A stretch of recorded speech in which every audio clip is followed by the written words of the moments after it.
Kristo ginagmang sa nalagsam sa Paris Finance Council, ang pinanguluhan ng Dr. Renato Calambang, NSB. Sa tanan ng mga religious organizations din sa parokya o sa tanan magtuturo sa parokya ni San Antonio, ako kamo mag-iasikasin o mainiton ang idawat na ining ako gihimo karon nga Diocesan Convention sa Catholic Faith Defenders din sa Diocese sa Taribon. Atong palakpakan ng Diyos, mga nagagamo sa ang eleksyon, akong giniuna-una, ini akong pagdawat ninyo tungod kay dili po ko makakuban ka ninyo sa usapan law kakalimutan, bukikan kay ipumanain, buhato po sa Taribon, kay kung nagihimo karon na personal consultation sa mga kamadrihan sa atong dioceses. Mga lang akong welcome ni Pagkakunian sa iyong program. Asal to Super Mars. Mga lang akong welcome ninyo. Kunya, mga isukon, ako itulol, ako pinasingkasi ang pasalamat ng inyong tanan. Sa inyong bukas na kasingkasi, sa inyong paghalad sa inyong kaugalingon, diha sa matag parokya o sa atong diocese o sa kinalimutan na simbahan, diha sa pagsangyaw o pagdidinsa sa mga doktrina sa atong simbahan at itugod kayo ni Kristo. Mamaya itong inuman, kasi Kristo nagtugod kayo ni Iglesia. Asa na namasa? Ang pamilya kanyana sa Mateo 16:18, kasi Kristo nagtugod kayo ni Iglesia. Ang pagkakata nato rin sa mga Iglesia at itugod sa atong Ginoong Jesucristo. Kita mga Catholic Faith Defenders, dili kita usupuhin sa mga tukuran ng Iglesia at itugod ni Kristo na ano mawasa sa Evangelyo sa Mateo, Kapitulo 28, versikulo 19. Na at itugod ni Kristo ang Iglesia mao ang Iglesia ng makailangon po at tuloy. Umaw ka na may iksuon at kamaturan na dili kayo nato buhinan. Kasi Kristo nagtugod ng Iglesia at Iglesia na yung itugod makailangon. Mao ka na nga inyong pinigihimo ang iksuon na ihalag ka mo sa inyong kaugalingon, sa inyong panahon o sa inyong talento, diha sa pagsanyaw, magkikisa sa atong pagtuo, sa mga doktrina, sa atong simbahan, na itugod ni Kristo o sa simbahan mismo. Kung ikan kay pamo, kung ikan tanan na higugma sa simbahan o sa Diyos, kamay nagtugod ni ini, hugma, nag-iunay, sama na si Kristo na higugma sa simbahan na iyang itugod. Ang ako sa ang iingon ni San Pablo sa iyang sulat na sa Efeso, Kapitulo 5, versikulo 25. Na si Kristo na higugma sa simbahan na iyang itugod, o na nakita ang mga sakot niya upadayan sa atong pag-higugma ni ini maong simbahan. Para natong palagpakan ang atong nasagad sa pagkalingan. At salamat kay Iso ni Iglesia Diocese na organize na kasama ni ini na nagpakita ka na ang kasibot nato dihang sa atong pag-higugma ni ini maong simbahan. Kung nasayod ka, mga igsoon na tunay naghama pamahagi sa pagpadayag sa atong paghigugma sa Diyos na nagtugod din ang simbahan kung sa ilang simbahan mismo na iyang itugod. Nasayod ka sa daghang na ekspresyon ini diha sa paghigugma ni ang simbahan. Kung pipila ni ang igsoon, mao ang pagsunod sa sugo mismo ni Kristo ang tugod ni ang Iglesia diha sa Evangelyo ni San Marcos, Kapitulo 12, versikulo 30 at 31. Kung sa kanina Evangelyo, nag-isuot din kayo tungkol sa saan? Tagaan sa Biblia, tagaan ko din sa Biblia. Ang sa pala-grade, may mga sa kanila. Nag-isuot din sa importante mga sugo sa Diyos. Ilaman ang importante sugo sa Ginoo. Ilan? Kinsa may mayong duha. Ilan? Kinsa man mahimong usa. Kinsa man mahimong tulo. Ha? Basta na magkakaroon yung natin tayo, mas pinagkakuhin ninyo. Dili man ay luha. Di naman ay productive sugo sa inyo. Dili lang tulog. Tulog. Naman na imo magtulog. Sa mga pasya mo ingon ay lumaan, Diyos, sa imo kasi kalang sa labutan o gusto o pag-igugma sa imo sinataw sama sa imo paglingon ang atong Ginoong Kristo di pasiundan sa Pangululo sa sugo o pagdadalan niingon siya pamati Israel. Nasa ato pa ang unang inunating sugo sa Diyos maunilay ang pagpapati. Nga naman, na-importante man na mamati kita. Tungkol kayo kung dili kita mamati ang mga ekson sa pulong sa Ginoo, imposible ngayon ang magigugma sa Diyos sa Ginoo na kasing-kasing alat sa utan o gusto kung imposible ang pagpadayag niya ang magigugma at sa ating isigala. Kauna ang ekson na unang pamahagi sa paghigugma natin sa Diyos o sa simbahan. Kini ay pagpadayag.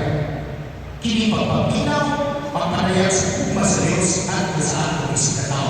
Regardless sa iyang estado, regardless sa iyang pagtuo o relihiyon. Maulan na hinawag na dili na nag-iubaw ang mga kabuliko. Atong i-express sa atong pag-higugma even beyond the boundary ng past Jews. Sa ako mga kaisunan, masukuhin o dili namin sa ako.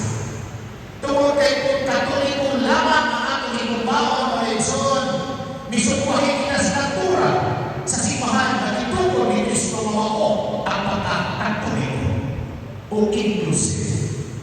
Nahimo na talaga ang eksklusibo. Dili na lang Catholic. Kung ang atong pagigugma nakaligid lamang dihan sa atong simbahan. Mauna mga Luzon na maukili ang unang pagpadayag sa unang pagigugma natin sa Diyos o sa simbahan. Ikaduha mga Luzon na pamagi sa pagigugma sa Diyos o sa simbahan na iyong itutod, maukili paghimo maayo natin sa atong isigala. Mauna na ayaw lang kung natunay ka kung isunis mga tao, ayaw lang kung magpampanti o makikihimong daugan, manitamo sa ta, nagkakay ihimong maayo natin sa atong isigala. Dili ba pauman kini ang sulat ni San Pablo nato sa Efeso, Kapitulo 2, versikulo 10. Naghihimo kita sa Diyos, ibutang ta sa lipunan, dili lamang ang paglingaw ikaw, kundi ang paghimo maayo nato sa atong isigala. Kini paghimo maayo sa adlaw, tayo na nato, no? Pero kini pa paghimo maayo, na makanon na yun, hanggang sa iyong panatayon, maulay na mong hangin sa mga kasalanan. Mapinawalan na ito na si San Pablo sa iyong sulat mo sa Galacia, Kapitulo 6, versikulo 9, niingon ni San Pablo, ayaw mo pagtapol. Saan ka pagtapol? Ayaw mo pagluya-luya, ayaw pagpunong sa paghimo maayo. Nagko sa iyong isigataw, kaya ako ang panahon na maglangit mo sa paghuman ini. Okay, katulong may suot, ang pamahagi sa pagpadayag nato sa pagigugma sa Diyos na nagtukod ni mga Iglesia o sa iyang simbahan, mao ang pagpipigsa sa mga doktrina sa simbahan na gawina. Gani mga igsoon, mga pamilya ng Daliin na sa Catechism of the Catholic Church, 890 to 891. Gipadayag niya mga igsoon ang akuhan sa simbahan o ang responsibilidad sa simbahan na itutod ni Kristo mao ang pagprotekta at pipinsa sa tinawag natin deposit of faith. Ano sa mga deposit of faith? Mao kini ang tinawag mga igsoon revealed truth nga gipagdayon gitugian sa Dios ngadto sa iyang mga tinunan nga ginakuha Uban kini sa balaang kasulatan o sa balaang nga tradisyon. Mao kini ang igsoon ang papel sa simbahan. Mao ito na ang igsoon nga kinsa man ang unang mga apologists sa simbahan. Ang naman ko kalibo. Kinsa ito ang mga apologists sa simbahan? Di ba? Ang pinanguluhan ni San Pedro, galing sa kasaysayan sa simbahan, doon ay nagmamang santo, ang itugyan sa ilang pagalingon sa pagkikisa, sa doktrina, sa akong simbahan, batok sa pamamini o mga sayo na pagpalugod. Kinsa may sila sa Agustin. Ikaduha, si Thomas Aquinas. Ikatulo, si Robert Gurley, si Francis de Sales, o daghan pa nga mga santo sa simbahan na binibigsa batok sa mga sayo na pagpalugod sa katawan. Mga maitson na kinakanan ulipin sa iyo. Nga naman, di pa familiar mata sa sulat ni Judas 3. Masahan ko na ninyo, Judas 3. Ito ay manuan at tandaan.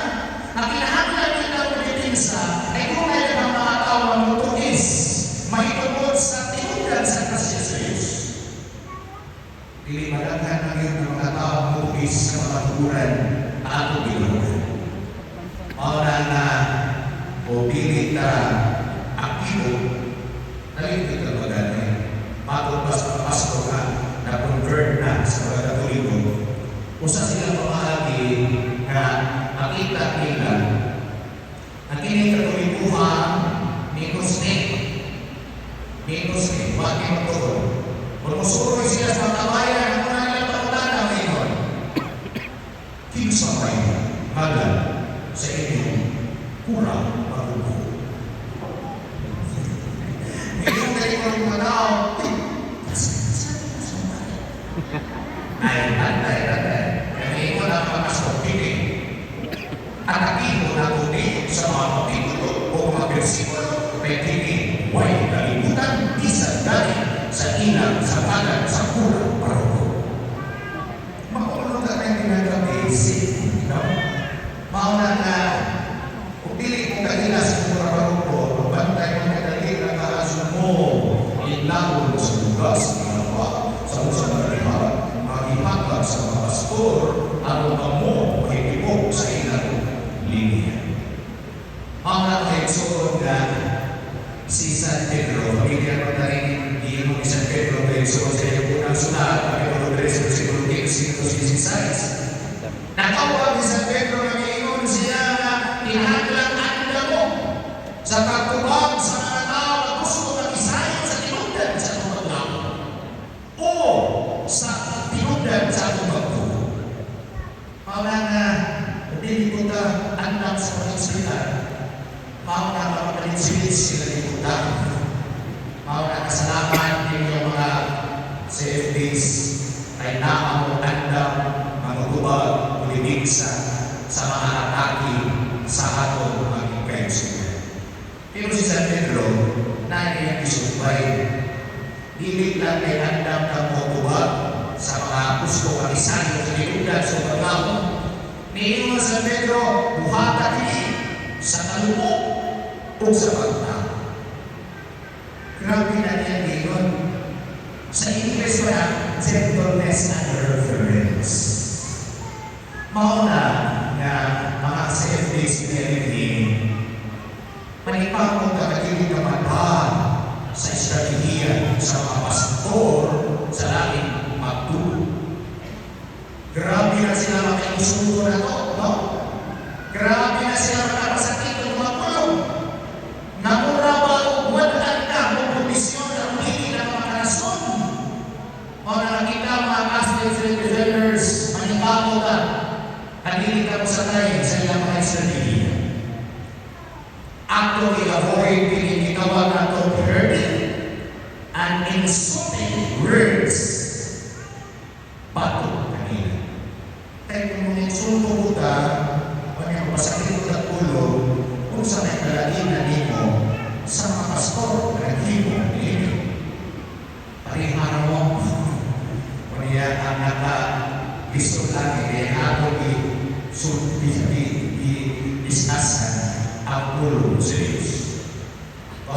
natin so ginahanglan kita mga service na ang nato gitawag og respectful dialogue, respectful debate. Kana yan, may kalumo o may pagkako. Mao na ang igsoon nga tungod niini nasayo pagdadalan ng igsoon nga ang simbahan nato pinaagi sa Secret Vatican Council of the Philippines o Secret Vatican Council. Lahi po ito, Secret Council of the Philippines. Ang Secret Vatican Council, diyan sa dokumento ng Apostolic Apostolic number 6, nag-awahan ka nato tanan ng igsoon sa pag-apil sa mga laiko. Amo, diha sa pamipinsa sa atong pagtuo na diha sa simbahan at itutod ni Kristo. Mao ang natawagan sa Universal Church. At mo mga laiko, ihalagan ka mo o kaabuhan sa pagpipinsa sa ato doktrina sa ato simbahan. Gani ang Catholic Bishops' Conference of the Philippines. Miingon sila mga igsoon ang kinahanglan din sa mga kaso. Mag-establishar kayo o mga apologetic groups. Kung salamat, kaniya ako. Sa kasaysayan na akong labasan, formal mo nga recognize sa simbahan ng Katolika 1963. Pero before maana, bisan na natos 1925 and 1940, daghan na mga apologists sa simbahan, pag-ibigsa sa akong pagtuo. Mga nangigsoon ang Secret Vatican Council sa Pilipinas, niingon yun sila. Niawag yun na ito. Nasa dokumento, pasahan mo na ninyo, number 222. Kung sabihin mo nila, gi-encourage ang tanang kurang panrupo. Iman nila, tanang kurang panrupo sa pag-establishar ni ining apologetic groups o lay Catholic faith defenders. Nawala ko pag-agree din na sini sa mga diocese 50 na mga kapalugian. Pila na kapalugian ang nakaorganisar na ni ining lay Catholic faith defenders. Tingin ko sa pag-agree kaya din ko yung murang 30 kapapil. Pamakapalugian na. Kato ba? Hindi ka na. O na may tao, may gumana ng pag-agree. 100% na mag-organisar, mag-establishar sa apologetic group sa mga palugian. O na may igsoon na piling na lumihin mo o may pagpalayan na igsoon sa atong pag-iguma sa Diyos sa simbahan o kini makakanayan